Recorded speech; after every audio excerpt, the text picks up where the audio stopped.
Che belli questi bimbi, che belli. Quanti anni hai tu con il cellulare, ragazzi? 12 anni. Fate una macchina fotografica con questi figli. Non ci sono più foto a casa, attaccate ai muri. Mia nonna, lo capisco perché è la nuova generazione, mia nonna 98 anni si è fatta il telefono cellulare. Oh, 98 anni. Dico, nonna, ti sei fatta il cellulare? Dice, nonna, ma che è? Dico, no, il telefono senza filo, oh, si sono fregati la cabina, si sono. Che poi adesso fateci caso, il cellulare, l'uomo, soprattutto l'uomo, per essere figo, per gesticolare, perché noi italiani gesticoliamo, non se lo porta più all'orecchio, oggi si usano quegli auricolari.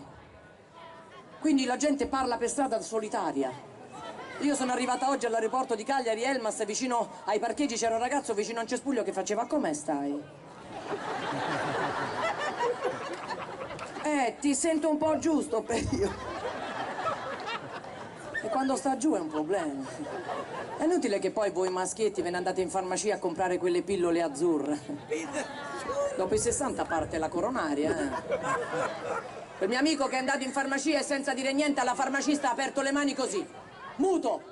La farmacista l'ha guardato, crema per le mani? No, mi devi dare 10 pasticche di Viagra. 10, sì. Domani a Roma atterra un aereo con 160 californiane, voglio fare la mia porca figura. Gli snocciola 10 pasticche di Viagra e se ne va. Il giorno dopo il mio amico ritorna in farmacia un'altra volta con le mani così. La farmacista incredula, altre 10 pasticche di Viagra, no, crema per le mani, l'aereo non è atterrato.